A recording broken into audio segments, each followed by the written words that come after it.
কি প্রক্ষোভ বা প্রবৃত্তি। ওকে, প্রবৃত্তি এবং প্রক্ষোভ এইটা সম্পর্কে পড়বো, এটাও খুব গুরুত্বপূর্ণ একটা টপিক। ওকে, এখান থেকেও বিভিন্ন প্রশ্ন এসে থাকে। তো দেখো, প্রবৃত্তি বা প্রক্ষোভ এই জিনিসটা কি। ওকে, প্রবৃত্তি কি বা প্রক্ষোভ কি, এটা আমাদের আগে জানতে হবে। তো দেখো, এখানে তিনটে ছবি দেখতে পাচ্ছ। দেখো, বাম দিকে যে একটা মেয়ে, সে দেখে আমরা বুঝতে পারছি কি সে খুব রেগে আছে, তাই তো। সে খুব রেগে আছে। মাঝখানের একটা বাচ্চা ছেলে, সে রাত্রে ঘুমানোর সময় ভয় পেয়েছে। ডান দিকের একটা বাচ্চা ছেলে, সেও খুব রেগে আছে, সে আবোল তাবোল বলছে, তাই তো।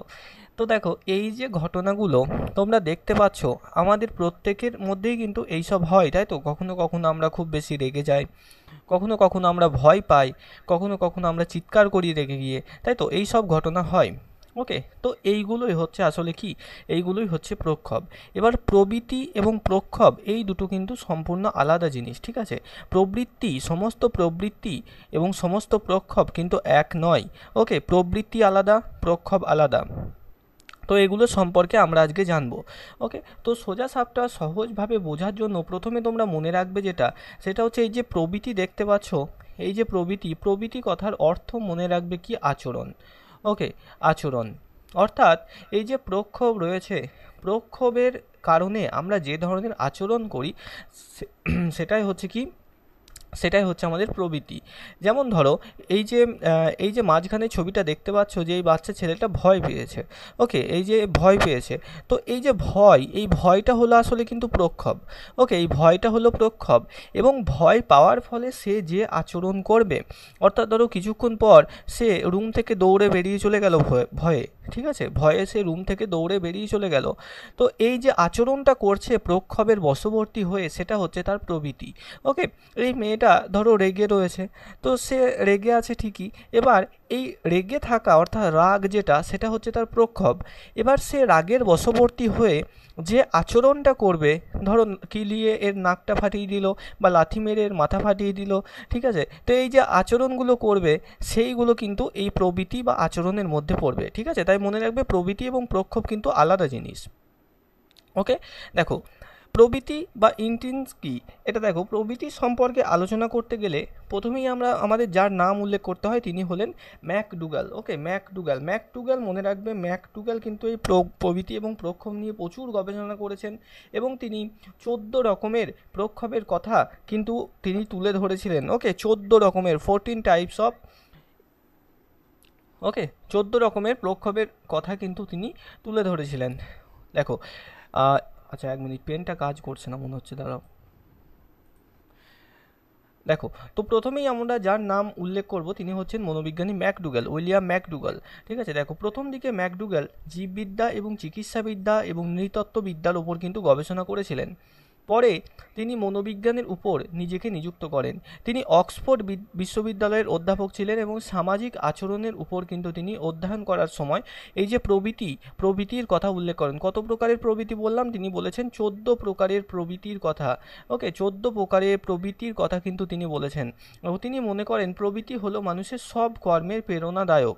ওকে, সমস্ত কাজের প্রেরণার জন্য কিন্তু এই প্রবৃত্তি দরকার হচ্ছে।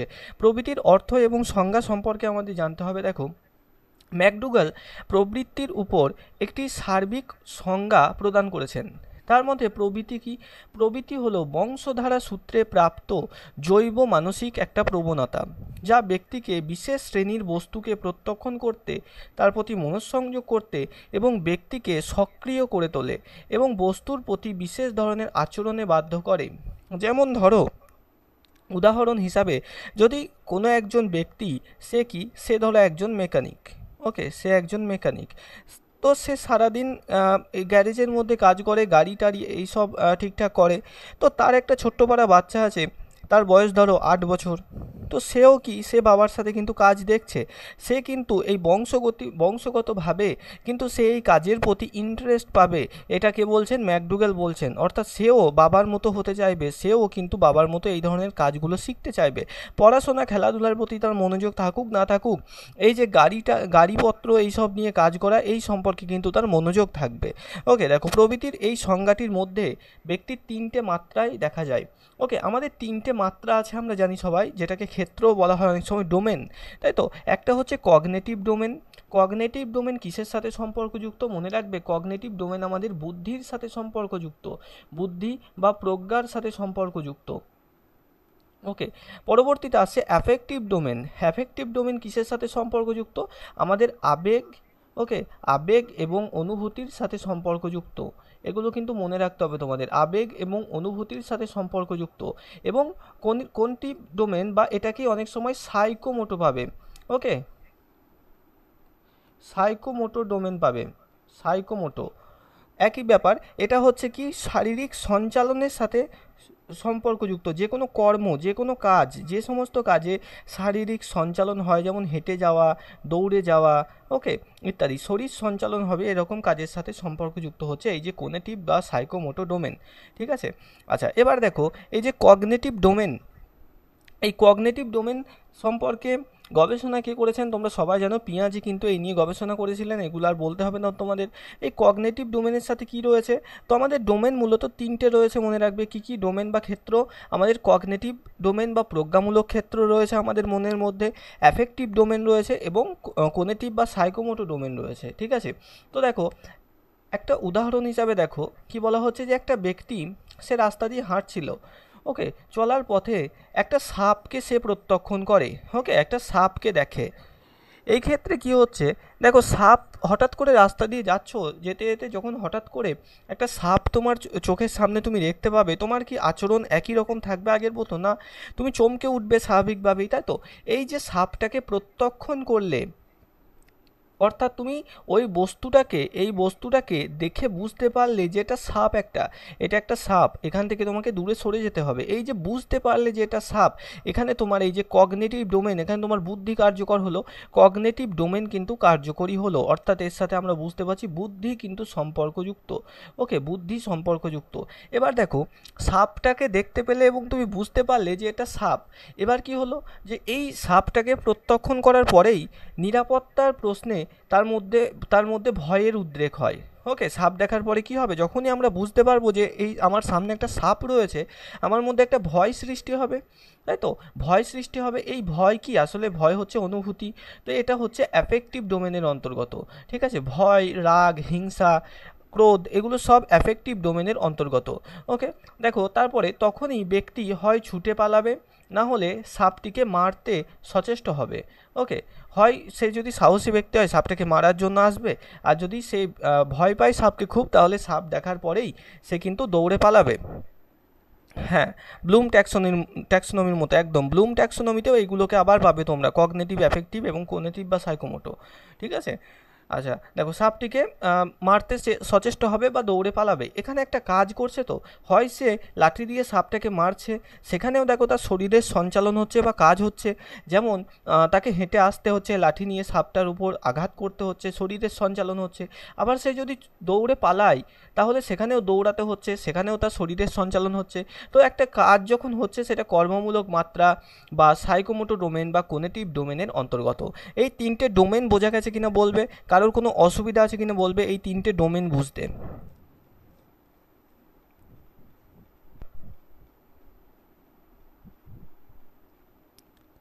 কমেন্ট করবে এই তিনটে ডোমেন বুঝতে কারোর কোনো অসুবিধা আছে কিনা। মিলি দাস বলছে ক্লিয়ার।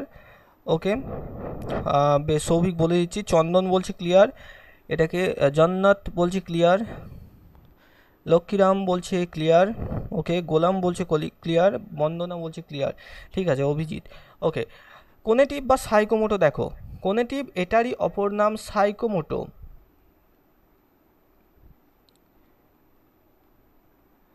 এটাকে বাংলাতে বললে আরও সহজে বুঝতে পারবে, সেটা হচ্ছে সঞ্চালনমূলক ক্ষেত্র। সঞ্চালনমূলক ক্ষেত্র, সঞ্চালন কি? সঞ্চালন মানে নড়াচড়া করা। ওকে, সঞ্চালন মানে নড়াচড়া করা। তুমি এখন চুপ করে বসে রয়েছো বেডের মধ্যে, এক্ষুনি যদি দেখো তোমার গায়ের কাছে একটা আরশোলা উঠে আসছে বা একটা মাকড়সা উঠে আসছে, যদি তুমি মাকড়সা বা আরশোলাকে ভয় পাও, তাহলে কি চুপচাপ আবার বসেই থাকবে ওখানে, নাকি একদম লাফিয়ে নেমে চলে আসবে বিছানা থেকে বা চেয়ার থেকে? কি করবে? অবশ্যই লাফিয়ে নেমে চলে আসবে। তাহলে দেখো এখানে তুমি আরশোলা দেখলে, সেই আরশোলা দেখে কি হলো, তোমার মধ্যে ভয়ের সঞ্চার হলো, তাই তো? তোমার মধ্যে কি হলো, ভয়ের সঞ্চার হলো। এই ভয়ের সঞ্চার হওয়ার ফলে তুমি একটা আচরণ করলে, আচরণটা কি? কি আচরণ করলে, যে তুমি ভয়ে বিছানা থেকে দৌড়ে নেমে পড়লে বা চেয়ার থেকে দৌড়ে নেমে বাইরে চলে গেলে, ওকে, নেমে চলে গেলে। তো এই যে আচরণটা করছো, এখানে তোমার শরীরের সঞ্চালন হচ্ছে, তোমাকে দৌড়াতে হচ্ছে, তোমাকে একটা কাজ করতে হচ্ছে। তো সেটাই হচ্ছে তোমার কোগনিটিভ ডোমেন বা সাইকোমোটর ডোমেন। ঠিক আছে। আচ্ছা, চলো নেক্সট দেখা যাক। এবার দেখো, এই যে প্রবৃত্তি, এই প্রবৃত্তির বৈশিষ্ট্যগুলো কি কি? প্রবৃত্তির বৈশিষ্ট্য সমূহ দেখো, প্রবৃত্তিজাত আচরণের কয়েকটি গুরুত্বপূর্ণ বৈশিষ্ট্য নিচে উল্লেখ করা হয়েছে, যেমন কি কি? তো প্রবৃত্তি হলো প্রথমত সহজাত। মনে রাখবে, এই যে প্রবৃত্তি, এটা হচ্ছে সহজাত, সহজাতও বটে, আবার একদিক থেকে জন্মগত। সহজাত মানেই জন্মগত, আবার একদিক থেকে অর্জিতও বটে। ঠিক আছে, সহজাত যুক্ত অর্জিত উভয় কিন্তু এই প্রবৃত্তির বৈশিষ্ট্য। এটা একদিক থেকে সহজাত, একদিক থেকে অর্জিত। ওকে, দেখো, প্রবৃত্তি হলো সহজাত। জন্মের পর থেকে প্রবৃত্তি সক্রিয় হয়। যেমন জন্মের পরেই শিশু কাঁদে। ওকে, এগুলো কিন্তু একদম শিশু শেখে না, এগুলো সহজাতভাবে জন্মের পরেই দেখবে শিশু কাঁদবে। ওকে, জন্মের পরেই শিশু চোখে যদি আলো পড়ে তাহলে সে চোখের পাতাটা বন্ধ করবে, তাই তো? জন্মের পরেই শিশুর হাতের মধ্যে তোমার আঙুল দিলে সে আঙুলটাকে চেপে ধরবে। ওকে, এই প্রবৃত্তিগুলো কিন্তু সহজাত প্রবৃত্তি। প্রবৃত্তি মানে কি? সহজ ভাষায় প্রবৃত্তিকে যদি কঠিন মনে হয়, মনে রাখবে প্রবৃত্তির জায়গায় আচরণকে বসিয়ে নেবে। প্রবৃত্তি মানে আচরণ। তো শিশু কয়েকটা সহজাত আচরণ নিয়ে জন্মায়, যেমন কি? শিশু জন্মের পর কাঁদে। ওকে, কাঁদে, তার হাতের মুঠোর মধ্যে তোমার আঙুল দিলে সেই আঙুলটা চেপে ধরবে। ঠিক আছে, চোখে আলো পড়লে চোখের পাতা বন্ধ হবে। এইগুলো সহজাত প্রবৃত্তি বা সহজাত আচরণ, যেগুলো কেউ শিশুকে শেখায় না, শিশু এগুলো শিখে জন্মগ্রহণ করে। আবার কিছু কিছু আচরণ রয়েছে যেগুলো বংশগতভাবে কোনো শিশু কি করে, বংশগতভাবে কোনো শিশু কিন্তু অর্জন করে বা শেখে। দেখো, জন্মের পরেই শিশু যে কাঁদে, এটি শুধু কোনো নির্দিষ্ট সময়ে জন্মপ্রাপ্ত শিশুর মধ্যেই সীমাবদ্ধ নয়। ওকে, এটি যুগ যুগ ধরে চলে আসছে। পৃথিবীর সমস্ত শিশুই কিন্তু জন্মের পরে কিন্তু কান্না করে। ঠিক আছে, শিশুর এই যে কান্না, এটা বংশধারা সূত্রে প্রাপ্ত। ওকে, প্রত্যেক শিশুর কিন্তু কান্না করছে। এছাড়া আরও সহজভাবে বলতে পারো যে বংশগত আচরণ কি, যে দেখবে কোনো শিশুর বাবার বা মায়ের কথা বলার ধরন যেরকম হয়, সেই শিশুরও কথা বলার ধরন, কথা বলার টোন, ঠিক আছে, সেরকম হয় অনেকটা। ঠিক আছে, তার বাবা মা যেমন যেমন ল্যাঙ্গুয়েজ ইউজ করেন তার সামনে, তারাও কিন্তু সেরকম ল্যাঙ্গুয়েজ ইউজ করবে। ওকে, একটা বাঁকুড়ার শিশু, সে কিন্তু ওই যে বাঁকুড়ার মানুষরা যেমন একটা টানযুক্ত একটা কথায় কথা বলে, সেরকম কথা শিখবে সে এবং সেরকম ল্যাঙ্গুয়েজ ইউজ করবে। ঠিক এরকম আবার ধরো দুর্গাপুরের একটা কোনো শিশু, তার কথার মধ্যে একটা আলাদা টান থাকবে। ঠিক আছে, মেদিনীপুরের কারোর মধ্যে তার একটা আলাদা টান থাকবে। আমাদের বর্ধমানের দিকে এলে সেখানে আবার একটা আলাদা টান থাকবে, তাই তো? তো এরকম হ্যাঁ, এরকম কিন্তু আলাদা আলাদা টান থাকে। আবার বাংলাদেশে চলে গেলে বাংলাদেশের মানুষজন, ওকে, তাদের মধ্যে কিন্তু আবার আলাদা আলাদা আলাদা রকম তাদের আবার মানে সিলেটের ভাষা দেখলে মনে হবে এটা বাংলায় নয়, অন্য কোনো ভাষা। ঠিক আছে, তারা টাকাকে বলে টিয়া, টিয়া বলবে টাকাকে। ঠিক আছে, তো এরকম। তো এই যে প্রবৃত্তিগুলো, আচরণগুলো, সেগুলো বংশগতভাবে শিশু শিখছে তাদের বাবা মায়ের কাছ থেকে। ওকে, বংশগতভাবে শিখছে। দেখো, প্রবৃত্তিমূলক আচরণ সমতা রক্ষা করে। ওকে, কিসের মধ্যে? দেখো, প্রবৃত্তি সমজাতীয় প্রতিটি প্রাণীর মধ্যেই পরিলক্ষিত হয়। যেমন সব মাকড়সায় জাল তৈরি করার যে পদ্ধতি, সেটা একই রকম। ওকে, প্রবৃত্তি কি হচ্ছে? প্রত্যেকটা সমজাতীয় প্রাণীর আচরণ কিন্তু একই রকম হয়। প্রত্যেকটা মানুষ সে মুখ দিয়ে খায়। ওকে, প্রত্যেকটা মাকড়সা একইভাবে জাল তৈরি করে, প্রত্যেকটা কুকুর একইভাবে কিন্তু জল পান করে। এই যে আচরণটা একই জাতীয় প্রাণীদের মধ্যে একই রকম হয়, একটা নির্দিষ্ট আচরণ। ঠিক আছে, দেখো, প্রবৃত্তিমূলক আচরণ যান্ত্রিক এবং অপরিবর্তনীয়, এটা কিন্তু ভুল। ঠিক আছে, এই যে এই পয়েন্টটা লেখা আছে, এটা বলে এটাকেই কিন্তু মনের মধ্যে গেঁথে ফেলো না, এই কথাটা ভুল। আগে মনে করা হতো কি, যে প্রবৃত্তিমূলক যে আচরণ সেটাকে যান্ত্রিক এবং অপরিবর্তনীয় মনে করা হতো, কিন্তু বর্তমানে এটা প্রমাণিত যে প্রবৃত্তিমূলক যে আচরণ সেটা কিন্তু পরিবর্তনশীল, বা খুব সহজেই সেটার পরিবর্তন করা যায়। ওকে, খুব সহজেই সেটার পরিবর্তন করা যায় শিখনের মাধ্যমে। কিসের মাধ্যমে? শিখনের মাধ্যমে আমরা জানি আচরণের পরিবর্তন করা যায় শিখনের মাধ্যমে। দেখো, অনেকে মনে করেন প্রবৃত্তিমূলক আচরণ যান্ত্রিক এবং অপরিবর্তনীয়, কিন্তু প্রকৃতপক্ষে শিক্ষা এবং প্রশিক্ষণের সাহায্যে প্রবৃত্তিমূলক আচরণের পরিবর্তন করা কিন্তু সম্ভব। ওকে, দেখো, বর্তমান শিক্ষা ব্যবস্থায় এই বিষয়টির উপর বিশেষ গুরুত্ব আরোপ করা হয়, বিশেষ গুরুত্ব কিন্তু আরোপ করা হয়। তারপর দেখো, প্রবৃত্তি হলো উদ্দেশ্যমুখী। অর্থাৎ প্রতিটা আচরণের একটা কিন্তু নির্দিষ্ট উদ্দেশ্য রয়েছে। দেখো, প্রবৃত্তি চেতনভাবে উদ্দেশ্যহীন হলেও অচেতনভাবে এটা উদ্দেশ্যমূলক। প্রত্যেকটা আচরণের একটা উদ্দেশ্য রয়েছে। তুমি যে কোনো কাজই করছো। আচ্ছা, কোনটা বুঝলে না পূজা বলো, কোনটা বুঝলে না? পূজা বলো কোনটা বুঝলে না, কোন পয়েন্টটা, 4 নম্বর না 5 নম্বর? 4 নম্বর। আচ্ছা, দেখো, প্রবৃত্তিমূলক আচরণ যান্ত্রিক এবং অপরিবর্তনীয়। এখানে কি বলা হচ্ছে ভালো করে বোঝো। তো ধরো, প্রবৃত্তি বলতে কি বোঝানো হচ্ছে? প্রবৃত্তি বলতে আমি বললাম বোঝানো হচ্ছে আচরণকে। সেখানে বলা হচ্ছে যে এই যে প্রত্যেকটা ব্যক্তি যে আচরণ নিয়ে জন্মায়, যে আচরণ তার মধ্যে থাকছে ছোটবেলা থেকে, সেই আচরণের কোনো রকম পরিবর্তন করা সম্ভব নয়। ওকে, সেখানে বলা হচ্ছে কোনো রকম পরিবর্তন সম্ভব নয়, পরিবর্তন করা সম্ভব নয়। অর্থাৎ ধরো, একটা শিশু, তার মধ্যে একটা খারাপ আচরণ, ব্যাড হ্যাবিট একটা তার মধ্যে রয়েছে। সেটা হতে পারে দাঁত দিয়ে নখ কাটা, হতে পারে যে খাবার আগে হাত না ধোয়া, এই ধরনের কয়েকটা আচরণ তার মধ্যে রয়েছে।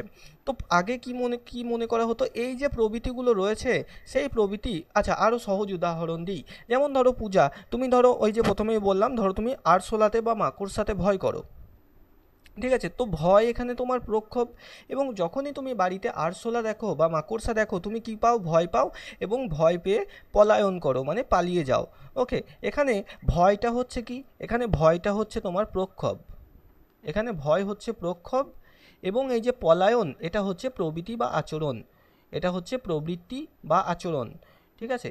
তো এবার আগে মনে করা হতো কি, যে এই যে পূজা, তুমি যে ভয় পাচ্ছ আরশোলাতে, আরশোলাতে তুমি যে ভয় পাচ্ছ, এই আরশোলার ভয় তোমার কখনো কাটানো সম্ভব নয়। কারণ কি?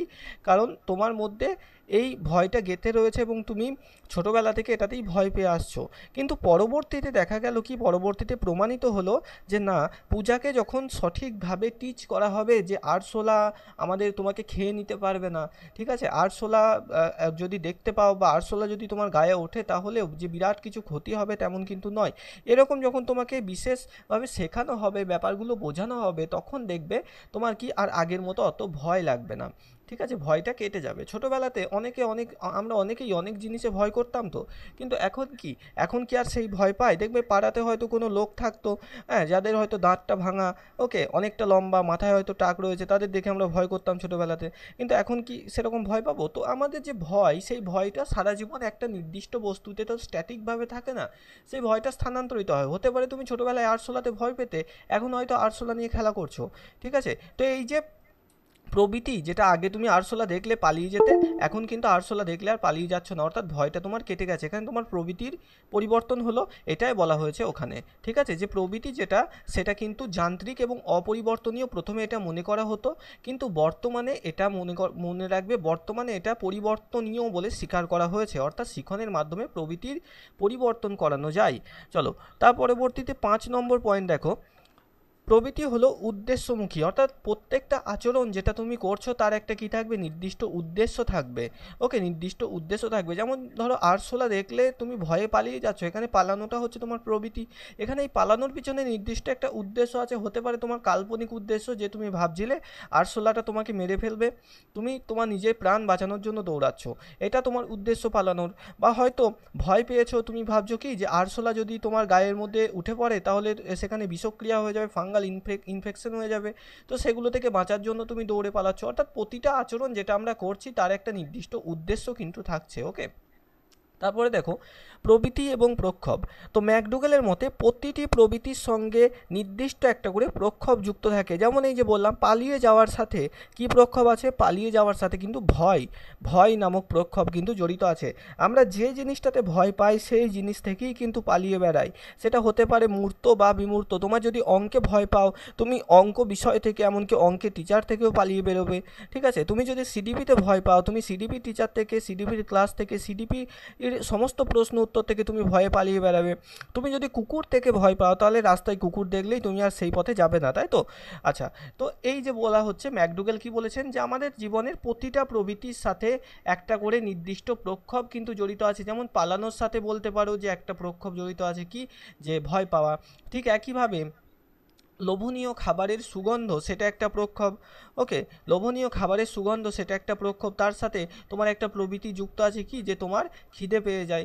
ওকে, লোভনীয় খাবারের সুগন্ধ এলেই তোমার খিদে পেয়ে যায়, বা নির্দিষ্ট কোনো একটা খাবার হতে পারে, সেটা তোমার তেঁতুলের আচার বা ফুচকা, যে ফুচকা তেঁতুলের আচার এসবের সুগন্ধ তোমার নাকের মধ্যে এলেই তোমার জিভে জল চলে আসে। তো প্রতিটা আচরণের সাথে একটা করে প্রক্ষোভ কিন্তু আমাদের জড়িয়ে থাকে। তো দেখো প্রবৃত্তির সংখ্যা, তো মনে রাখবে এখান থেকে একটাই প্রশ্ন আসে, ম্যাকডুগাল সিটা যেটা বারবার রিপিট হয়, যে ম্যাকডুগাল প্রথমে এই যে প্রবৃত্তির সংখ্যা সেটা কত বলেছিলেন। তো মনে রাখবে ম্যাকডুগাল প্রথমে প্রবৃত্তি সংখ্যা বলেছিলেন কত, 14টি। ওকে, 14টি প্রবৃত্তির সংখ্যা কিন্তু তিনি বলেছিলেন। আবার ক্যালভিন নামক একজন মনোবিজ্ঞানী, তিনি কিন্তু আবার 25টি বলেছিলেন। উডওয়ার্থ 100টি প্রবৃত্তির কথা কিন্তু বলেছিলেন। ঠিক আছে, উডওয়ার্থ 100টি প্রবৃত্তির কথা বলেছিলেন। এত মনে রাখার দরকার নেই, শুধুমাত্র ম্যাকডুগেলেরটা মনে রাখতেই হবে। ঠিক আছে, মনে রাখতেই হবে, ম্যাকডুগেল থেকে প্রশ্ন হয়। তো দেখো পরবর্তীতে প্রবৃত্তি এবং শিক্ষা, প্রবৃত্তির সাথে শিক্ষার কি সম্পর্ক। দেখো এই যে আমাদের শিক্ষাটা, সেই শিক্ষা কারা পরিচালনা করবেন, অবশ্যই বিদ্যালয়ের শিক্ষক মণ্ডলী, শিক্ষিকা মণ্ডলী, তাই তো। তো এই বিদ্যালয়ের মধ্যে যখন আমরা কোনো কিছু শিখতে যাব, তখন আমাদেরকে কি করতে হবে, এমনভাবে শেখাতে হবে যেন আমাদের নির্দিষ্ট কয়েকটা প্রবৃত্তিকে নির্দিষ্ট কয়েকটা প্রক্ষোভের সাথে যোগ করানো যায়। যেমন দেখো, আধুনিক শিশুকেন্দ্রিক শিক্ষাতে শিশু স্বাভাবিকভাবে যা যা করতে চায় তাকে সেটার উপর ভিত্তি করেই কিন্তু শিক্ষা ব্যবস্থাকে বাস্তবায়িত করা হয়। অর্থাৎ আমরা জানি শিশুকেন্দ্রিক শিক্ষা সম্পর্কে আমাদের ধারণা কিন্তু আছে। দেখো, যেহেতু শৈশবকালে শিশু অধিকাংশ ক্ষেত্রেই প্রবৃত্তি দ্বারা নিয়ন্ত্রিত হয়, তাই শিক্ষককে শিশুর প্রবৃত্তি সম্পর্কে সঠিক জ্ঞান অর্জন করতে হবে। এই ক্ষেত্রে কয়েকটা আচরণ রয়েছে, যেগুলোকে কি করতে হবে, যে দমন করতে হবে বা কমিয়ে ফেলতে হবে। যদি কোনো খারাপ আচরণ শিশুর মধ্যে থাকে, সেগুলোকে তোমার দমন করতে হবে বা কমিয়ে ফেলতে হবে অবাঞ্ছিত আচরণ থাকলে। আর যদি কোনো ভালো আচরণ থাকে, তাহলে সেগুলোকে আরও যাতে উৎসাহিত করতে হবে শিশুকে, যাতে সে আরও ভালো করে সেই কাজটা করতে পারে। ঠিক আছে, দেখো শিক্ষা হবে প্রবৃত্তির সঙ্গে সামঞ্জস্য রেখে, শিক্ষা হবে প্রবৃত্তির সাথে সামঞ্জস্য রেখে। শিশুর যে প্রবৃত্তির অতিরিক্ত দমন যেমন ভালো নয়, তেমনি প্রবৃত্তির অবাধ প্রকাশও বাঞ্ছিত নয়। ঠিক আছে, প্রবৃত্তির অবাধ প্রকাশও বাঞ্ছিত নয়। রুশো শিশুকে জন্মগতভাবে নিষ্পাপ বলে মনে করেন, এবং তিনি প্রবৃত্তি, এখানে মনে রাখবে শিশুকে রুশো কি বলেছেন, শিশুকে রুশো বলেছেন জন্মগতভাবে নিষ্পাপ। এবং আরেকটা মনে রাখবে, জন লক তিনি কি বলেছেন, তিনি শিশুকে কি বলেছেন, একটা সাদা পৃষ্ঠা। ওকে, সাদা পৃষ্ঠা। জন লকের বক্তব্য, এটা কি বলা হয়, এটা কি বলা হয়, টাবুলা রাসা। ওকে, টাবুলা রাসা, টাবুলা রাসা বক্তব্যটা কার, জন লকের। এই টাবুলা রাসা বক্তব্যে জন লক কি বলেছেন, যে শিশুর মন হলো একটা সাদা পৃষ্ঠার মতো, এখানে শিক্ষকরা যা ইচ্ছা কালি দিয়ে কিন্তু এঁকে দিতে পারে। ঠিক আছে, দেখো তিনি প্রবৃত্তির অবাধ প্রকাশের সুযোগ দেবেন। অর্থাৎ বেশ কিছু প্রবৃত্তি আছে, যেমন দেখো যে শিশু কোনো কিছু থেকে পালিয়ে বেড়াচ্ছে, অর্থাৎ কোনো কিছুতে ভয় পাচ্ছে। ওকে, সব সময়তে ধরো মারপিট করতে চাইছে, জুজুৎসা অর্থাৎ যুদ্ধ করার যে ইচ্ছা, মারপিট করতে চাইছে অন্যান্য শিশুর সাথে। ওকে, যৌন প্রবৃত্তি ইত্যাদি যে প্রবৃত্তিগুলো আছে, সেগুলো স্বাভাবিকভাবে ভালো প্রবৃত্তি নয়, যে সবসময় কেউ মারপিট করতে চাইছে, সবসময় কেউ পালিয়ে বেড়াতে চাইছে এখানে ওখানে, তো এগুলো ভালো প্রবৃত্তি নয়। তো এখানে যাতে এই যে জুজুৎসা, ধরো এই যে অন্যের সাথে প্রতিদ্বন্দ্বিতা করার যে একটা মানসিক উদ্বেগ শিশুর মধ্যে সবসময় কাজ করছে, সেটাকে শারীরিকভাবে মারপিট না করিয়ে শ্রেণীকক্ষের পড়াশোনার এখানে প্রতিযোগিতার একটা পরিবেশ সৃষ্টি করা যেতে পারে। ঠিক আছে, তো এইগুলো কিন্তু শিক্ষকদের কর্তব্য হবে, যে প্রবৃত্তিগুলো শিশুদের খারাপ প্রবৃত্তি রয়েছে, সেগুলোকে ঘুরিয়ে যাতে ভালো প্রবৃত্তিতে রূপান্তরিত করা। ঠিক আছে, দেখো এখানে এগুলোর প্রকাশ নিয়ন্ত্রণ না করলে বিদ্যালয়, পরিবার এবং সমাজ জীবনে নানা রকম অসুবিধা দেখা দিতে পারে।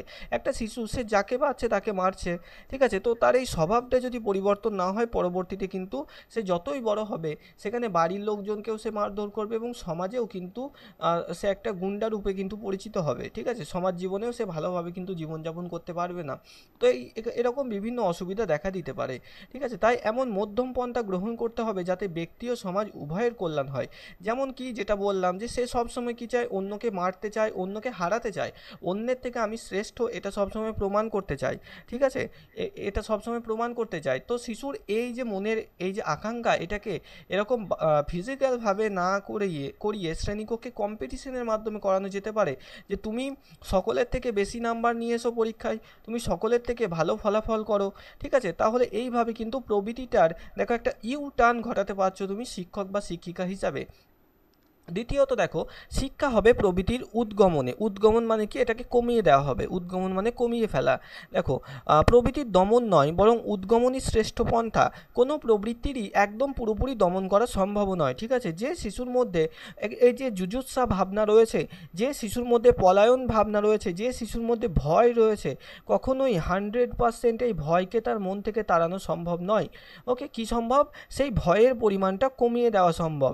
একটা তুমি ধরো অঙ্কে খুব ভয় করো বা ইংরেজিতে খুব ভয় করো, তোমাকে যে টিচার যত ভালো করেই শেখাক, যতই মোটিভেশন দিক, 100% সেই বিষয়ের ভয় তোমার মন থেকে কখনোই দূর করা কিন্তু সম্ভব নয়। ওকে, 100টা অঙ্ক ঠিক করার পর যখন 101 নম্বর অঙ্কটা তোমার দেখবে মিলবে না, তখনই তোমার অবসন্নতা তোমাকে গ্রাস করবে যে আমি ভালো অঙ্ক পারি না বলে পারছি না, ঠিক আছে। এই ভয়কে কখনোই 100% তাড়ানো সম্ভব নয়। যেটা সম্ভব সেটা হচ্ছে এটার উদ্গমন করা, অর্থাৎ এটাকে কমিয়ে ফেলা। দেখো, কোনো প্রবৃত্তিকে অবাঞ্ছিত পথ থেকে সরিয়ে নিয়ে বাঞ্ছিত পথে নিয়ে যাওয়াকেই উদ্গমন বলা হয়, ঠিক আছে। শিক্ষার মাধ্যমে এটি সম্ভব। যেসব প্রবৃত্তির উদ্গমন প্রয়োজন সেগুলো নিম্নে উল্লেখ করা হলো। কি কি প্রবৃত্তির উদ্গমন প্রয়োজন? যেমন প্রথমে বললাম জুজুৎসার উদ্গমন। জুজুৎসা অর্থাৎ সবসময় অন্যের সাথে, অন্যের থেকে নিজেকে শ্রেষ্ঠ প্রমাণ করার যে একটা আকাঙ্ক্ষা, সেটা বা অন্যের সাথে যুদ্ধ করার যে আকাঙ্ক্ষা, সেটাকে জুজুৎসা বলা হচ্ছে। দেখো, জুজুৎসা প্রভৃতির জন্য শিশুরা সহপাঠী বা বন্ধুদের সঙ্গে কলহ, বিবাদ এবং মারপিট করে সবসময়, ঠিক আছে। যে শিশু দেখবে সবসময় এরকম দু একটা দুষ্টু শিশু পাওয়া যায়, সবসময় মারছে একে ওকে, তাই না? তো তাদের মধ্যে এই যে জুজুৎসা নামক প্রবৃত্তি, এটা অতিরিক্ত থাকে। দেখো, এই অবাঞ্ছিত প্রবৃত্তিকে বাঞ্ছিত পথে পরিচালনার সঙ্গে বিদ্যালয়ে নানা রকম প্রতিযোগিতামূলক কর্মসূচিতে অংশগ্রহণের সুযোগ করে দিতে হবে। যেমন কি কুস্তি, লাঠি, বক্সিং প্রভৃতি স্বাস্থ্যকর খেলা, এছাড়া কুইজ, বিজ্ঞান, অঙ্কের জ্ঞান পরীক্ষা ইত্যাদির ব্যবস্থা করতে হবে। অর্থাৎ একটা শিশু ছিল, সে সবসময় কি অন্যদের সাথে মারামারি করছিল, অন্যদেরকে সবসময় পিটাচ্ছিল, তো তার যে জুজুৎসার যে ভাবনা ছিল, সেই জুজুৎসার উদ্গমন করা হলো, অর্থাৎ সেটাকে কমিয়ে দেওয়া হলো এবং অন্য দিকে ঘুরিয়ে দেওয়া হলো তার এই যে আকাঙ্ক্ষাটা। এখন সে আর কিন্তু সকলের সাথে মারপিট করে না, সে এখন স্কুলের বক্সিং করে, স্কুলের মধ্যে যে কুস্তি করে, প্রতিযোগিতাগুলো করে এবং সেই প্রতিযোগিতায় জয়লাভের জন্য চেষ্টা করে, ঠিক আছে। স্বাস্থ্যকর প্রতিযোগিতা কিন্তু এখানে সে করছে। দ্বিতীয়ত দেখো, সঞ্চয় প্রবৃত্তির উদ্গমন। সঞ্চয় অর্থাৎ অন্যের জিনিসকে নিয়ে নিজের কাছে সঞ্চয় করে রাখা, এটা যেটাকে আমরা সাধারণ ভাষায় চুরি বলতে পারি। দেখো, অন্যের জিনিস চুরি করে সঞ্চয় করার প্রয়াস, অথবা অপ্রয়োজনীয় কতগুলো বস্তু সংগ্রহ করে সময় ও শ্রম নষ্ট না করে সংবাদপত্র থেকে নানাবিধ জ্ঞানমূলক তথ্য, ছবি ইত্যাদি সংগ্রহ করা। অর্থাৎ দেখবে প্রত্যেকটা শিশুর মধ্যে ছোটোবেলায় এই যে চুরি করার এই স্বভাবটা থাকে। দেখা যাচ্ছে কি যে তার মধ্যে একটা তোমার ইন্টেনশন রয়েছে কি, যে সে প্রচুর পরিমাণে পেন্সিল বা পেন কিন্তু সে জমাবে। তো সে কি করছে, তার পাশের বন্ধু বান্ধবী যারা থাকছে, তারা যখন থাকছে না, তাদের ব্যাগ থেকে পেন্সিল, পেন এগুলো নিয়ে নিচ্ছে এবং বাড়িতে এসে নিজের কাছে রেখে দিচ্ছে। এবার তার টার্গেট হচ্ছে কি, সে মানে প্রচুর 100টা 200টা কিন্তু পেন কিন্তু এইভাবে কালেক্ট করবে, এটা হচ্ছে তার টার্গেট। কোনো কাজ নেই গো তার, এমনি এটা তার একটা মন থেকে উদয় হয়েছে এই ভাবনাটা। তো এই কারণে সে কি করছে, সে অন্যের জিনিসকে না বলে নিয়ে নিচ্ছে, অর্থাৎ চুরি করছে। তো এই জিনিসগুলো না করে এই যে সঞ্চয়ের যে ভাবনা, এই সঞ্চয়ের ভাবনাটার আবার উদ্গমন করা হলো, অর্থাৎ এই দিকে যাচ্ছিল খারাপ দিকে, সেটাকে ঘুরিয়ে আবার ভালো দিকে নিয়ে আসা হলো, উদ্গমন করা হলো। কি, যে তখন তাকে বলা হলো যে তুমি যে এই যে পেন কালেক্ট করছো, পেন কালেক্ট করো না, তুমি কি করো, বিভিন্ন রকমের ডাক টিকিট কালেক্ট করো। ট্রেনের যে টিকিট, ট্রেনের নয় সরি, যে পোস্টাল টিকিটগুলো হয় সেগুলোকে ডাক টিকিট বলে। তো এই ডাক টিকিট কালেক্ট করো। ওকে, বিভিন্ন দেশের মুদ্রার কয়েন কালেক্ট করো। ওকে, তারপরে তুমি একদিন সবাইকে এনে দেখাও যে তোমার কাছে কয়টা দেশের মুদ্রা রয়েছে। ওকে, এইগুলো সংগ্রহ করো। তো এইগুলো কিন্তু বলা হলো, ঠিক আছে, এগুলো তাকে বলা হলো। এবার দেখো, আচ্ছা, এবার দেখো পলায়ন প্রবৃত্তির উদ্গমন। পলায়ন অর্থাৎ কোনো কিছু থেকে ভয়ে পালিয়ে যাওয়া, এটাকে পলায়ন প্রবৃত্তি বলা হচ্ছে। পলায়ন প্রবৃত্তির সঙ্গে যুক্ত প্রক্ষোভটি হলো কি, প্রক্ষোভটা হলো ভয়। ওকে, শিক্ষার্থীরা কোনো শিক্ষককে ভয় করতে পারে বা বিশেষ কোনো পাঠ্য বিষয়ের উপর তাদের ভীতি থাকতে পারে।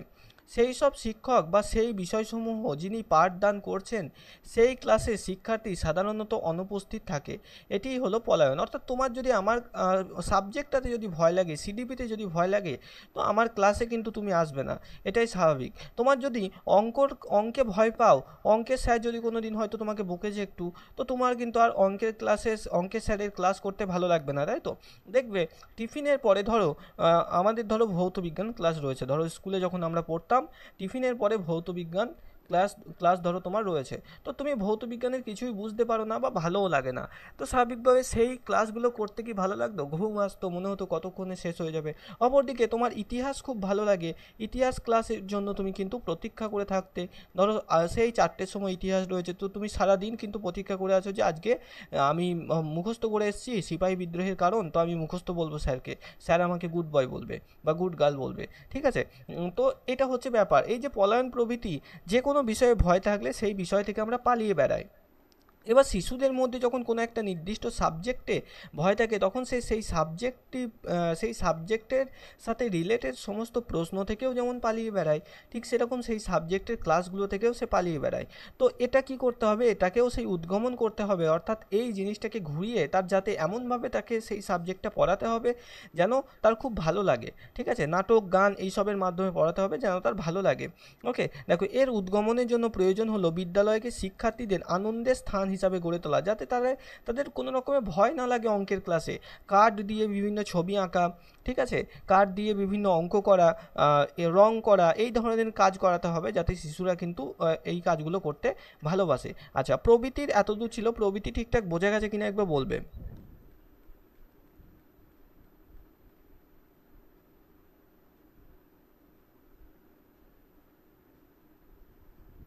হুম, একদম সৌভিক, যেটা বলছো প্রত্যেক বাচ্চাদের মধ্যে এই প্রবৃত্তিটা কিন্তু থাকে অন্য জিনিসকে নিয়ে নেওয়া। আচ্ছা, বোঝা গেছে? বোঝা গেছে? একটু কমেন্ট করবে, কোনো অসুবিধা আছে কারোর? আচ্ছা উমা, এটা আজকে আমাদের চলছে প্রবৃত্তি এবং প্রক্ষোভ, প্রবৃত্তি এবং প্রক্ষোভ। ওকে, ঠিক আছে। আচ্ছা বাকিদের কি? বাকিটা সবাই চুপচাপ যে, অভিজিৎ, সৌভিক, রাজু, ওকে, উমা, জানাতি ইসলাম, শম্পা, পূজা, আসিফা, মিলি, ঠিক আছে। ওকে, সুমন, অভিজিৎ, রবীন্দ্রনাথ, মাসুমা, উমা, সুমন ঘোষ, ওকে ঠিক আছে। চলো আমরা এবার নেক্সট শিফট করছি, আমরা দেখো প্রক্ষোভের দিকে। আমরা প্রবৃত্তি সম্পর্কে জানলাম, এবার আমরা প্রক্ষোভ সম্পর্কে জানবো। প্রক্ষোভ জিনিসটা কি? আচ্ছা দেখো, এই যে প্রক্ষোভ, এই প্রক্ষোভ মানে কি? প্রক্ষোভ কথার অর্থ হচ্ছে তোমাকে যখন কোনো একটা বিষয় উত্তেজিত করে দিচ্ছে, তোমাকে যখন কোনো একটা বিষয় উত্তেজিত করে দিচ্ছে সেটাকেই কিন্তু প্রক্ষোভ বলা হচ্ছে। ওকে, সেটাকেই প্রক্ষোভ বলা হচ্ছে। প্রক্ষোভ কথার অর্থ হলো উত্তেজিত অবস্থা। ওকে, মনে রাখবে প্রক্ষোভ কথার অর্থ কি? উত্তেজিত অবস্থা।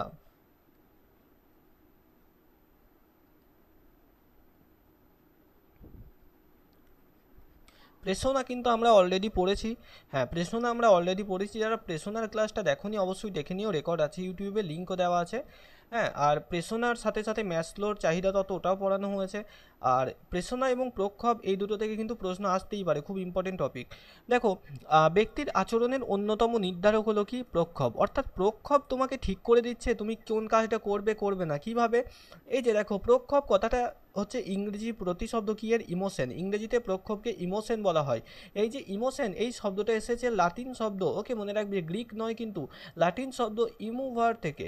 ইমুভার থেকে, যার অর্থ কি? ইমুভার থেকে। এই যে ইমুভার, এই ইমুভার শব্দটির অর্থ হলো উত্তেজিত হওয়া বা উত্তেজিত অবস্থা, ঠিক আছে? অর্থাৎ ইমোশন বলতে বোঝাচ্ছে উত্তেজিত অবস্থাকে। ওকে, তো ইমোশন শব্দটা এসছে লাতিন শব্দ ইমুভার থেকে। ইমুবারের অর্থ হচ্ছে উত্তেজিত হওয়া, আর ইমোশনের অর্থ হচ্ছে উত্তেজিত অবস্থা, ঠিক আছে? তাহলে প্রক্ষোভ মানে কি? উত্তেজিত অবস্থা। যে কোনো বাইরের কোনো উদ্দীপক যখন তোমার মনকে উত্তেজিত করে দিচ্ছে, হতে পারে কি তুমি পড়তে বসেছো, তুমি পড়তে বসেছো, দেখা যাচ্ছে কি পাশের বাড়ির কাকিমা তোমার নামে খুব নিন্দা করছে, সে ভাবছে যে তুমি শুনতে পাওনি কিন্তু তুমি শুনতে পেয়েছো। তো তখন কি হবে, তোমার মনের অবস্থাটা একদম রেগে বম হয়ে যাবে, তাই না? জানলা খুলে ঝগড়া করতে লাগতে পারো বা কান্না করতে লাগতে পারো, এটা তার ব্যক্তিত্বের উপর নির্ভর করছে সে কেমন মনের মানুষ। ঠিক আছে? বা ধরো তুমি ধরো পড়তে বসেছো, সেই টাইমে ধরো তোমার নিচেতে তোমার রেজাল্ট খারাপ হয়েছে কোনো একটা পরীক্ষায়, সেটা নিয়ে বাইরের কোনো একটা লোক এসেছে, তার কাছে তোমার মা বলছে হ্যাঁ পড়াশুনো করে না সেই কারণে রেজাল্ট খারাপ হয়েছে। ওকে, তো এই সমস্ত কারণে যখন আমরা উত্তেজিত হয়ে যাই তখন আমাদের মন বিচলিত হয়, তো আমাদের মন কিন্তু বিচলিত হয় এবং সেই সময় আমরা বিভিন্ন রকমের আচরণ করে থাকি। ওকে, বিভিন্ন রকমের আচরণ, কেউ দেয়ালে ঘুষি মারবে রেগে গিয়ে, ওকে, কেউ হয়তো নিজের ফোনটা ভেঙে দেবে, কেউ বই খাতা ছিঁড়বে, এরকম বিভিন্ন আচরণ করে থাকি। তো প্রক্ষোভ কিন্তু পরোক্ষভাবে আমাদের আচরণকে কিন্তু নিয়ন্ত্রণ করছে। দেখো, মনোবৈজ্ঞানিক পদ্ধতি অন্তর্দর্শনের দিক দিয়ে বিচার করলে সংবেদনের মাধ্যম আমাদের বস্তুর সঙ্গে সংযোগ ঘটায়, অতঃপর প্রত্যক্ষণের মাধ্যমে আমরা বস্তু সম্পর্কে জ্ঞান আহরণ করি। এবার দেখো, সংবেদন আর প্রত্যক্ষণ এই দুটো জিনিস সম্পর্কে খুব খুব ভালোভাবে জানবে।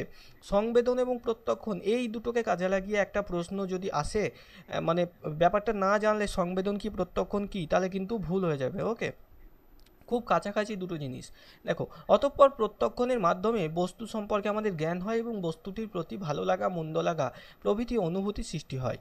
এই অনুভূতি প্রক্ষোভ সৃষ্টি করে। প্রক্ষোভ হচ্ছে মনের একটা বিচলিত অবস্থা, মনের একটা বিচলিত অবস্থা। দেখো, আধুনিক মনোবিজ্ঞানীগণদের মতে প্রক্ষোভ বলতে আমরা বুঝি স্বতঃস্ফূর্ত প্রকাশমান এক ব্যক্তিকে দৈহিক ও মানসিক দিক থেকে যেটা বিচলিত করে। বারবার এই বিচলিত করে ওয়ার্ডটা পাচ্ছ, তাই না? এখান থেকে মনে রাখবে প্রক্ষোভ আমাদের মনকে কি করছে, বিচলিত করছে। ওকে, দেখো, ব্যবহারবাদী মনোবিজ্ঞানী উডওয়ার্থ, এই উডওয়ার্থ, ওকে, উডওয়ার্থ কি বলেছেন, দেখো, উডওয়ার্থের মতে প্রক্ষোভ হলো দেহের এক বিচলিত অবস্থা। দেখো, কার কি সংজ্ঞা কোনো রকম মুখস্থ করার দরকার নেই, শুধুমাত্র এগুলো দেওয়া রয়েছে পিপিটিটার মধ্যে যাতে তোমাদের পড়তে সুবিধা হয়। ঠিক আছে? প্রত্যেকটা সংজ্ঞা মুখস্থ করা সম্ভব নয়, জাস্ট একটা সংজ্ঞা মনে রাখবে, প্রক্ষোভ হচ্ছে আমাদের মনের বিচলিত অবস্থা। দেখো, ম্যাকডুগাল ম্যাকডুগাল কি বলেছেন, ম্যাকডুগাল বলেছেন প্রবৃত্তিমূলক ক্রিয়ার সঙ্গে যুক্ত মানসিক অবস্থাকেই প্রক্ষোভ বলা হয়। প্রবৃত্তিমূলক ক্রিয়ার সাথে যুক্ত মানসিক অবস্থাই হলো প্রক্ষোভ। তার মতে আমাদের সব রকম আচরণ ও চিন্তার মূলে কতগুলো সহজাত প্রবৃত্তি আছে, প্রতিটি সহজাত প্রবৃত্তির সাথে যুক্ত প্রক্ষোভ। ম্যাকডুগাল প্রক্ষোভ প্রেষণা সব জায়গায় সে একই কথা বলেছেন যে প্রত্যেকটা প্রক্ষোভের সাথে একটা করে প্রবৃত্তি যুক্ত, সেই প্রক্ষোভের কারণে ওই প্রবৃত্তি আমরা করে থাকি, যেমন ভয়ের সাথে পালানো। ঠিক আছে? আচ্ছা, পরবর্তীতে এবার দেখো, সংবেদনার প্রত্যক্ষণ যেটা বললাম খুব ভালো করে কিন্তু বুঝতে হবে তোমাদের, আর নাহলে কিন্তু মুশকিল হয়ে যাবে। দেখো, তো প্রথমে এই 1 নম্বর ছবিটার দিকে একটু ভালো করে লক্ষ্য করবে। ওকে, 1 নম্বর ছবিটার দিকে একটু ভালো করে লক্ষ্য করো। কি দেখতে পাচ্ছি, একজন মানুষ একজন মানুষ এই যে এ নামক ব্যক্তি, সে রাস্তা দিয়ে হেঁটে যাচ্ছে। সে কি দেখতে পেল, দেখো রাস্তার পাশে একটা সাপ দেখতে পেল। ঠিক আছে? রাস্তার পাশে সে একটা সাপ দেখতে পেল। এবার বলো তো, এমন হয় না যে আমরা সাপটা দেখা মাত্রই কি বুঝতে পেরে যাই যে ওটা সাপ? দেখা মাত্রই কি বুঝতে পারি? পারি না গো। দেখবে, কিছুক্ষণ কয়েক সেকেন্ড, হয়তো হতে পারে 0.5 সেকেন্ড, অর্থাৎ 1 সেকেন্ডের অর্ধেক, হ্যাঁ কয়েক মিলি সেকেন্ডও আমাদের মস্তিষ্ককে টাইম লাগে প্রসেস করতে সেটা। ওকে, তো সে সাপটা দেখতে পেলো এবং সাপটা দেখে দেখো এখনও কিন্তু নিশ্চিন্তে হাঁটছে, নিশ্চিন্তে হাঁটছে। ওকে, 1 সেকেন্ড বা 2 সেকেন্ড পরবর্তীতে তার ধারণা হলো যে এটা কী রে, এটা সাপ। তখন সে দেখো চমকে উঠেছে, লাফিয়ে উঠেছে, তাই না? লাফিয়ে উঠেছে। ওকে, কিন্তু এমন একটা ঘটনা হয়েছে যেখানে সাপ দেখার পরেও কিন্তু সে 1 সেকেন্ড কিন্তু যেমন হাঁটছিল সেইভাবে হেঁটে গেছে, 1 সেকেন্ড বা 2 সেকেন্ড পরে সেইভাবে লাফিয়ে উঠেছে। ঠিক আছে? এবার দেখো, সংবেদন কী আর প্রত্যক্ষণ কী।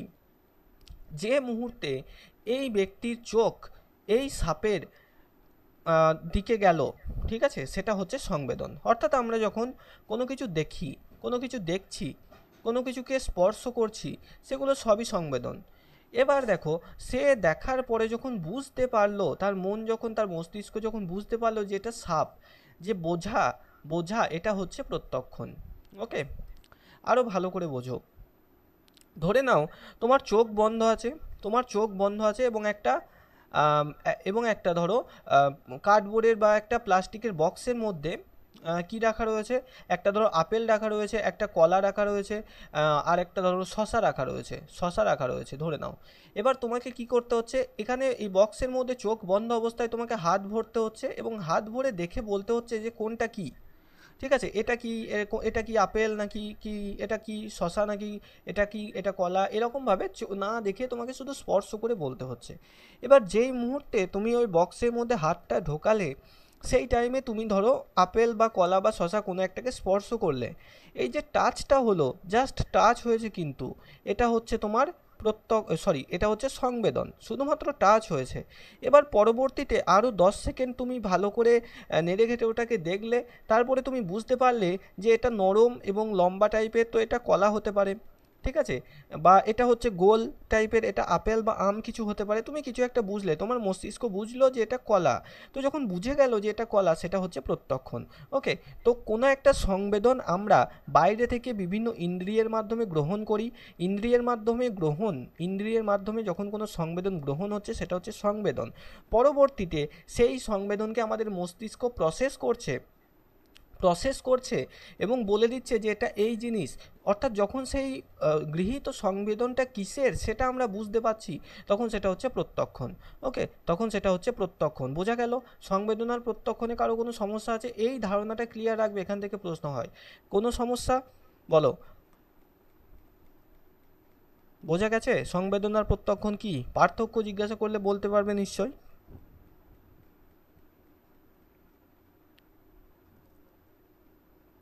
ওকে, ক্লিয়ার, ভেরি গুড।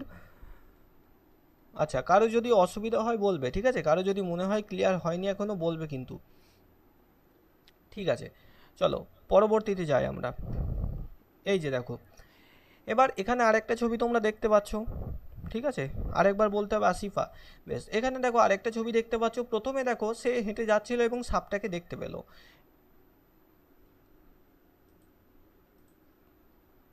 এই যে 1 নম্বর ছবিতে সে হেঁটে যাচ্ছিল এবং সাপটাকে সে দেখতে পেল। এই যে ইন্দ্রিয় গ্রাহ্য হলো, তো এটা হচ্ছে একটা বস্তু যেটা তার ইন্দ্রিয় গ্রাহ্য হলো, অর্থাৎ তার চোখ দেখলো, এটা হচ্ছে সংবেদন, ঠিক আছে।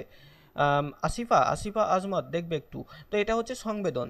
পরবর্তীতে কয়েক মিলি সেকেন্ড পরে সে বুঝতে পারলো যে ওটা সাপ, ঠিক আছে, কয়েক কয়েক মুহূর্ত পর সে বুঝতে পারলো যে ওটা সাপ, এবং সেই সময় সে লাফিয়ে উঠলো এবং দৌড়ে পালিয়ে যাচ্ছে। তো এই যে লাফিয়ে উঠলো এবং দৌড়ে পালিয়ে যাচ্ছে, এটাই হচ্ছে প্রত্যক্ষণ। ওকে, এটা হচ্ছে প্রত্যক্ষণ। অর্থাৎ আমরা যখনই কোনো কিছুকে জাস্ট দেখছি, আমরা দেখছি, সেই দেখাটা হচ্ছে সংবেদন, দেখছি দেখাটা হচ্ছে সংবেদন। এবং যখন আমরা বুঝতে পারছি যে আমরা যেটা দেখছি সেটা আসলে কি, সেই বস্তু সম্পর্কে আমাদের যখন ধারণা হচ্ছে, সেটা হচ্ছে কি, সেটা হচ্ছে আমাদের প্রত্যক্ষণ। তুমি কি দেখছো যে তোমার ডান দিকের পা, এই যে ডান দিকের পা তুমি বসে রয়েছো, সেই পাটা একরকম মানে ব্যথা হচ্ছে, ঠিক আছে, পাটার মধ্যে একরকম ব্যথা হচ্ছে, তুমি বুঝতে পারছো। এবার সেই যে ব্যথাটা অনুভব হচ্ছে তোমার, সেটা হচ্ছে সংবেদন। ওকে, ব্যথাটা অনুভব হচ্ছে, সেটা হচ্ছে তোমার সংবেদন। তুমি যখন পায়ের দিকে তাকালে, তখন দেখতে পেলে কি, তখন দেখতে পেলে যে ধরো কোনো একটা মশা বা কোনো পিঁপড়ে, ঠিক আছে, কোনো একটা বড় পিঁপড়ে তোমার পায়ের মধ্যে কামড়ে ধরে রয়েছে, তো সেই কারণে তোমার ব্যথা হচ্ছে। তুমি যখন বুঝতে পারলে যে পিঁপড়ে কামড়ে ধরে রেখেছে বলে তোমার ব্যথা হচ্ছে, সেটা হচ্ছে প্রত্যক্ষণ। ওকে, আশা করি বোঝা গেল। এই যে সংবেদন, প্রত্যক্ষণ এবং পলায়ন, এই যে পলায়নটা কি, পলায়ন হচ্ছে আমাদের প্রবৃত্তি। ওকে, আচরণ, এটা একটা আচরণ। এই আচরণের পিছনে কি রয়েছে? এই আচরণের পিছনে রয়েছে ভয় নামক প্রক্ষোভ। ওকে, ভয় নামক প্রক্ষোভ কিন্তু এর আচরণের পিছনে রয়েছে। ওকে, আশা করি ক্লিয়ার হয়েছে।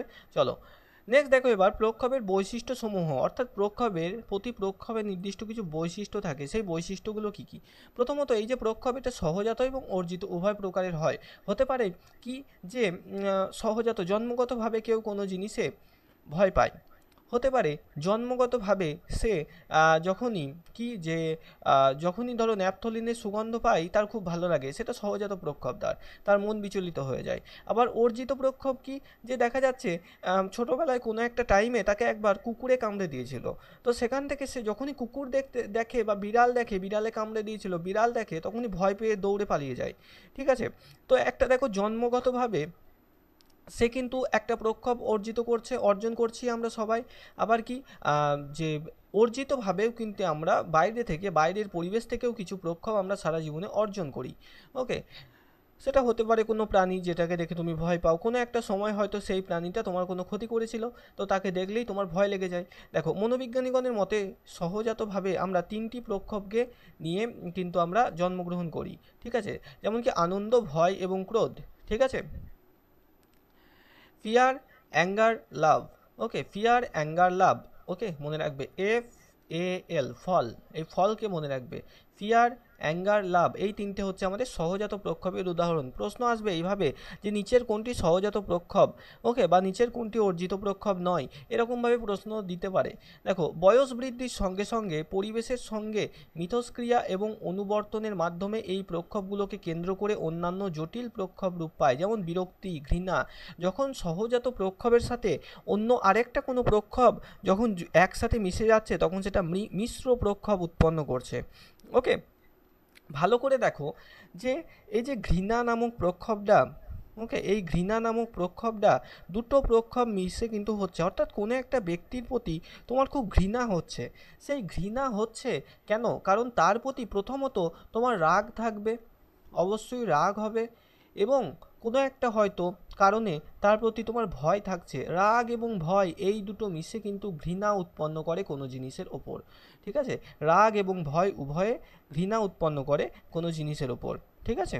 আচ্ছা, তারপরে দেখো, এগুলো হচ্ছে মিশ্র প্রক্ষোভ। বিরক্তি, ঘৃণা, ঈর্ষা, এগুলোকে মিশ্র প্রক্ষোভ বলে, কারণ এগুলো সহজাত প্রক্ষোভ, একাধিক সহজাত প্রক্ষোভ একসাথে মিশে উৎপন্ন হয়। দেখো, প্রক্ষোভের পরিধি, এই যে শৈশব থেকে আমৃত্যু প্রক্ষোভ দেখা যায়। প্রক্ষোভ কিন্তু জন্মের আগে থেকে সৃষ্টি হয় না, জন্মের পর শৈশবকাল থেকে শুরু হয় এবং মৃত্যু পর্যন্ত প্রক্ষোভ চলে। একটি শিশুর থেকে যদি কোনো খেলনা নিয়ে নেওয়া হয়, তাহলে সে রেগে যায়। একজন বয়স্ক ব্যক্তিকে যদি অপমান করা হয়, তাহলে তার রাগ হয়। একজন বৃদ্ধকে যদি ঠিক সময়ে চা না দেওয়া হয়, তাহলে সে রেগে যায়, তাই না? দেখবে দাদু যদি ঠিক টাইমে চা না পায়, ওকে, বা তোমাদের শ্বশুরমশাই যার হয়তো একটু বয়স হয়েছে, সে ঠিক টাইমে চা না পেলে রেগে যায়। তারপর লাঞ্চের সময় ঠিক টাইমে খাবার রেডি না হলে রেগে যায়। তো এরকম প্রবলেমগুলো হয়। তো এই প্রক্ষোভের যে পরিধি, সেটা এক একটা টাইমে এক এক রকম হয়ে থাকে, ঠিক আছে? শৈশবে এই প্রক্ষোভ সবথেকে তীব্রতর হয়, মনে রাখবে। শৈশবে প্রক্ষোভ হয় সবথেকে তীব্রতর, অর্থাৎ প্রক্ষোভের বহিঃপ্রকাশ সবথেকে বেশি হয় শৈশবকালে। দেখো, প্রক্ষোভ সারা জীবনে বিস্তৃত। প্রক্ষোভ মানুষের মধ্যেই সীমাবদ্ধ নয়, পশুদের মধ্যেও কিন্তু এই প্রক্ষোভ দেখা যায়। ওকে, দেখো, যেমন একটা বেড়ালকে লাঠি দেখালে সে ভয় পেয়ে পালিয়ে যায়, তাই তো? বা কুকুরকে লাঠি দেখালে সে ভয় পেয়ে পালিয়ে যায়। অর্থাৎ কি, সেই লাঠির সাথে তার আগে কিন্তু কোনো সম্পর্ক রয়েছে, সে আগে লাঠির বাড়ি খেয়েছে এবং সে বুঝেছে যে খুব ব্যথা হয়। তো সেই কারণে সে এখন লাঠি দেখলেই তার মধ্যে ভয় উৎপন্ন হয়, এবং ভয়ের সাথে জড়িত প্রবৃত্তি পলায়ন, অর্থাৎ সে পালিয়ে যায়। তৃতীয়ত দেখো, প্রক্ষোভ এবং অনুভূতি। অনুভূতি যে সেটা হতে পারে আনন্দ, দুঃখ, যে কোনো কিছু, সেটাকে কেন্দ্র করে প্রক্ষোভ দেখা যায়। অনুভূতি যখন প্রবল হয়, তখন দেহের মধ্যে এক সক্রিয় এবং উত্তেজক অবস্থা সৃষ্টি হয়। এই অবস্থাকেই প্রক্ষোভ বলা হয়, ঠিক আছে? দেখবে, যখন যে কোনো কিছু হতে পারে, হতে পারে খুব আনন্দ হচ্ছে, হতে পারে খুব দুঃখ হচ্ছে। খুব আনন্দিত অবস্থায় দেখবে হৃদস্পন্দন বেড়ে যাবে, তোমার নিঃশ্বাসের গতি বেড়ে যায়, রক্তের চাপ বেড়ে যায়, সব কিছু হয়। তেমন খুব কষ্ট পেলে বা খুব একটা শক লাগলে, মানসিক শক লাগলে, সেখানেও কিন্তু আমাদের অনুভূতি কিন্তু আমরা বুঝতে পারি। দেখো, পরবর্তীতে প্রক্ষোভ এবং প্রবৃত্তি। মনোবিজ্ঞানী ম্যাকডুগালের মতে এটা সেই একই জিনিস। ম্যাকডুগাল যেখানেই পড়বে একই জিনিস পাবে, প্রতিটা প্রবৃত্তির সাথে একটা করে প্রক্ষোভ কিন্তু জড়িত আছে, ঠিক আছে? এরপরে দেখো, প্রক্ষোভের সাথে দৈহিক পরিবর্তন। অর্থাৎ মনে রাখবে, প্রক্ষোভ যখনই আমাদের জীবনে যখনই প্রক্ষোভ দেখা দেয়, সেই প্রক্ষোভ দেখা দেওয়া মাত্র আমাদের কিন্তু দৈহিক পরিবর্তন হয়, দৈহিক পরিবর্তন হয়।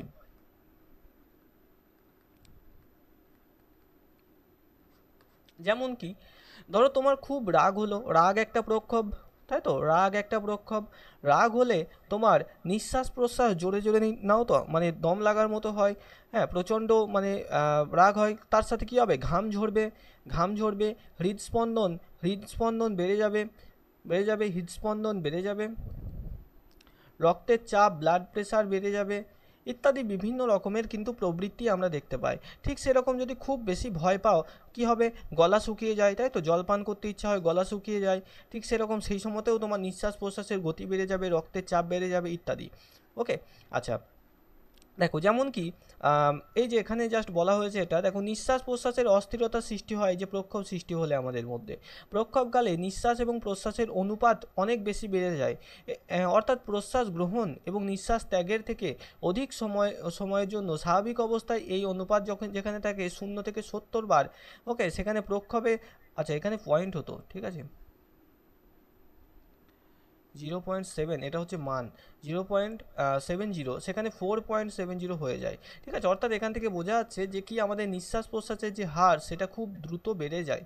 দেখো তারপরে আসছে 2 নম্বর, হৃদস্পন্দন অনিয়মিত হয়। প্রথম দিকে যখন খুব বেশি ভয় পেয়ে যাও স্বাভাবিকভাবে আমাদের সবার হৃদস্পন্দন বেড়ে যায়, 20 বার বৃদ্ধি পায় এবং গড়ে 84 থেকে তা 104 পর্যন্ত চলে যায়। একটা স্বাভাবিক মানুষের হৃদস্পন্দন 84 বার হয়, সেখান থেকে কোনো ভয় পেলে বা খুব রাগ হলে তখন হৃদস্পন্দন বেড়ে 104 চলে যায়।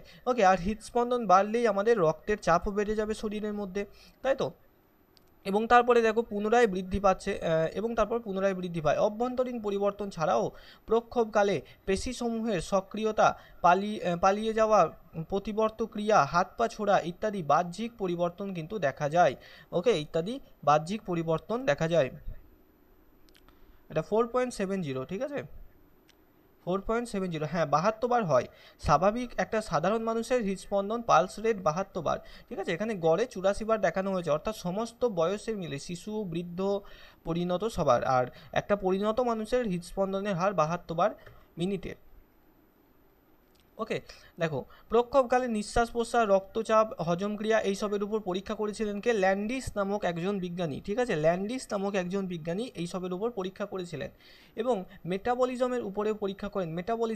মেটাবলিজমের হার কি হয় দেখো, মেটাবলিজমের হার গড়ে শতকরা 30 ভাগ থাকে এবং সেটা বৃদ্ধি পেয়ে যায়, অর্থাৎ 30% বেড়ে যায়। আমাদের স্বাভাবিক মেটাবলিজমের থেকে প্রক্ষোভকালে 30% মেটাবলিজম বৃদ্ধি পায়, আবার কোনো কোনো সময় হ্রাসও পেয়ে যায়, ঠিক আছে। রক্তের চাপ প্রাথমিকভাবে খুব বেড়ে যায় এবং একটা সময় সেটা কি আসে, থিতিয়ে আসে, অর্থাৎ একটা টাইমে আবার সেটা সয়ে যায়, ঠিক আছে। যখন কোনো কিছু হঠাৎ করে যখন খুব বেশি ভয় পেয়ে যাও বা খুব বেশি রাগ হয়ে যায়, সেই প্রথম টাইমটাতে রক্তের চাপ থাকে খুব বেশি, তারপর আস্তে আস্তে কিন্তু আবার একটা ঠান্ডা অবস্থায় সেটা চলে আসে, ঠিক আছে। এবার দেখো প্রক্ষোভের সঙ্গে কাজের সম্পর্ক।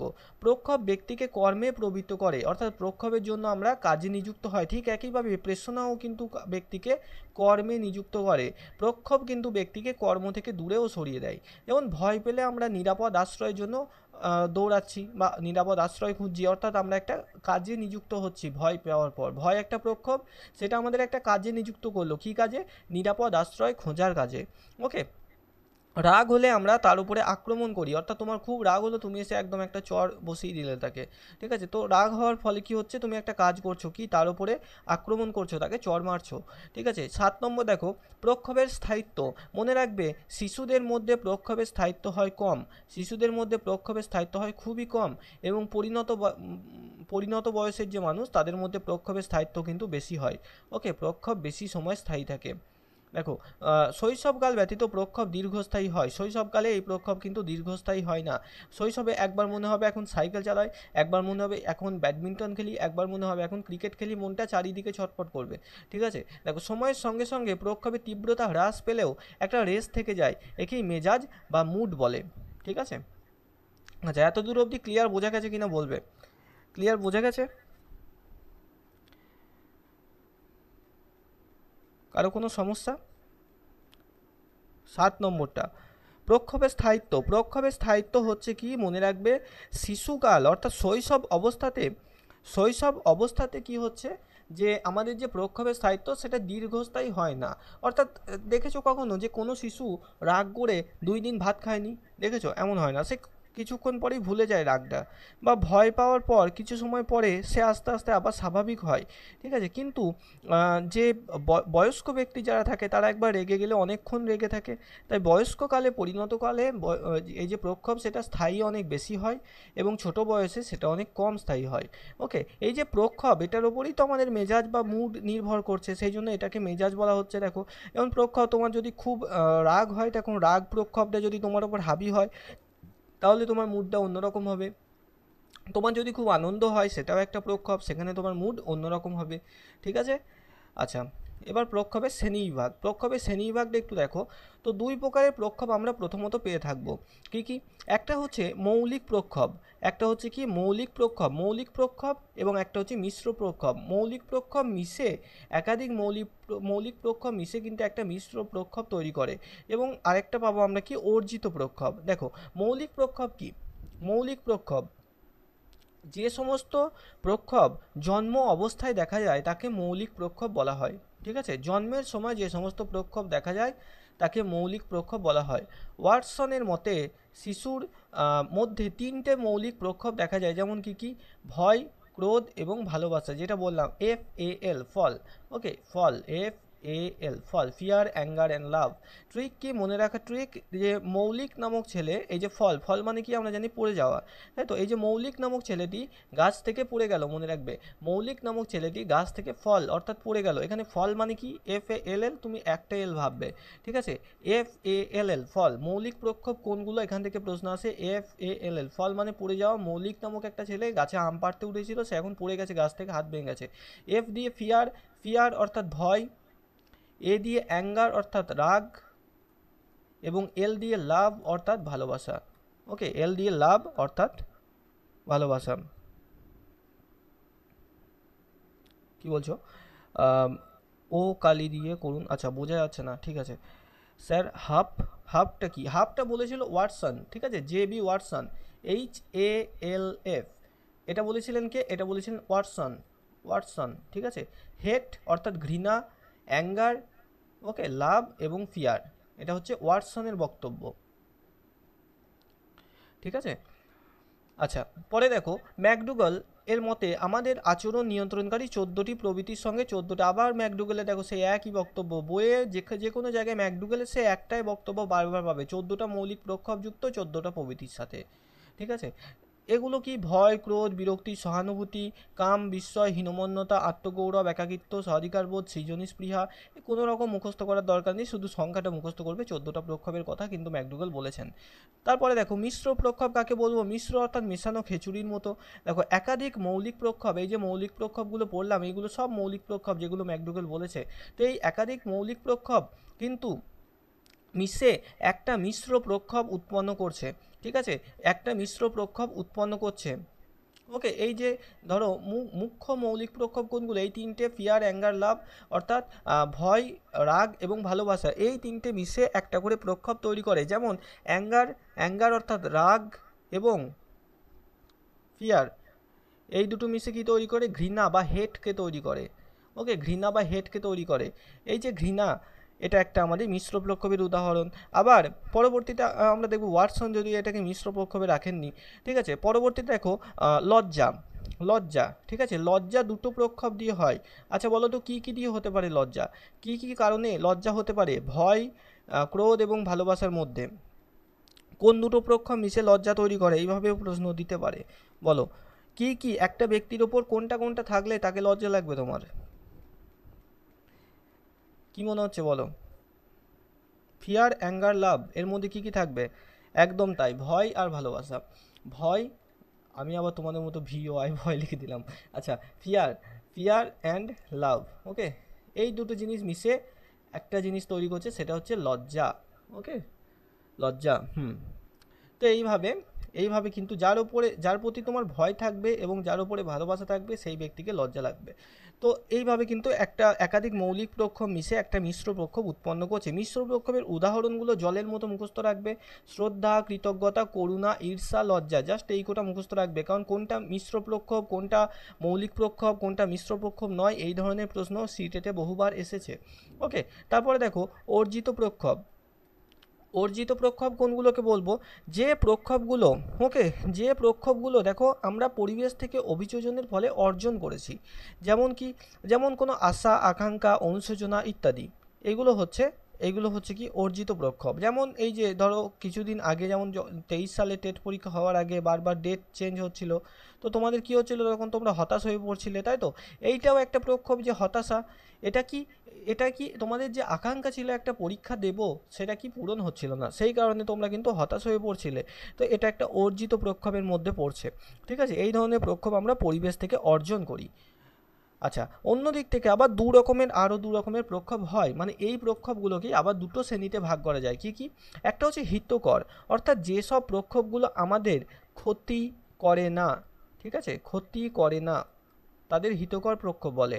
এবং যেসব প্রক্ষোভ আমাদের ক্ষতি করে তাদের হানিকর প্রক্ষোভ বলে। যেমন কি? যেমন হচ্ছে রাগ। রাগ হচ্ছে একটা হানিকর প্রক্ষোভ। রাগের মাথায় আমাদের বিভিন্ন কিন্তু ক্ষতি হয়ে যায়। রাগ হচ্ছে একটা হানিকর প্রক্ষোভ। ঠিক সেরকম দেখো, হিংসা। হিংসা হচ্ছে একটা খারাপ প্রক্ষোভ, অর্থাৎ কোন গুণগুলো খারাপ? অপরদিকে দেখলে তুমি ভালোবাসা, স্নেহ, ওকে, এগুলো হচ্ছে আমাদের হিতকর প্রক্ষোভ, অর্থাৎ এগুলো আমাদের কোনো ক্ষতি করে না, উপকার করে। ঠিক আছে, দেখো, ব্যক্তি সমাজ জীবনে প্রয়োজনীয়তার ভিত্তিতে প্রক্ষোভকে দুটো শ্রেণীতে ভাগ করা যায়: হিতকর প্রক্ষোভ এবং হানিকর প্রক্ষোভ। যেসব প্রক্ষোভ ব্যক্তি ও সামাজিক জীবনে সুষ্ঠু অভিযোজনে সাহায্য করে তাদের হিতকর প্রক্ষোভ বলে। ঠিক আছে, তাদের কি বলে? হিতকর প্রক্ষোভ বলে। যেমন প্রেম, ভালোবাসা, আনন্দ, উচ্ছ্বাস, এগুলো দেখো আমাদের কোনো রকম ক্ষতি করছে না, উপরন্তু আমাদের মনকে ভালো লাগছে। অপরদিকে দেখো, যেসব প্রক্ষোভ ব্যক্তি এবং সামাজিক অভিযোজনে প্রতিবন্ধকতার কারণ হয় তাদের বলে হানিকর প্রক্ষোভ, অর্থাৎ আমাদের ক্ষতি করে এরা। যেমন ভয়, অন্যকে হিংসা করা, অন্যের ভালো দেখতে না পারা, পরশ্রী কাতরতা, অন্যের ভালো দেখে গায়ে জ্বর চলে আসা, বিমর্ষতা, সবসময় বিষণ্ণ হয়ে থাকা, বিমর্ষ হয়ে থাকা। ঠিক আছে, এগুলো হচ্ছে কি হানিকর প্রক্ষোভ। আচ্ছা, এতদূর অবধি ছিল আমাদের আজকের ক্লাস। বোঝা গেছে কিনা বলবে?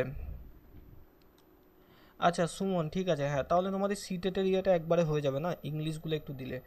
ঠিক আছে, আচ্ছা, এতদূর অবধি বোঝা গেছে কিনা বলবে?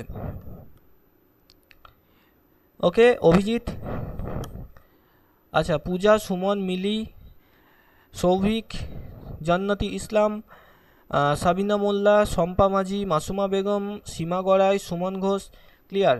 ওকে, অভিজিৎ সর্দার, ওয়াসিম আকরম, সিদ্ধার্থ মণ্ডল, অভিজিৎ প্রামাণিক, আসিফা আজমত, ভেরি গুড। তো চলো তাহলে আজকে এইটুকুই থাক তোমাদের, নেক্সট দিন আবার ক্লাস শুরু হবে। ওকে, হ্যাঁ, লেপ নিয়ে নাও। আমাদের এদিকে আবার বৃষ্টি শুরু হয়ে গেল, দেখি পরের ক্লাসটা কীভাবে কী করা যায়। চলো, ঠিক আছে, চলো তাহলে শেষ করলাম, সবাই লেপ নিয়ে নাও।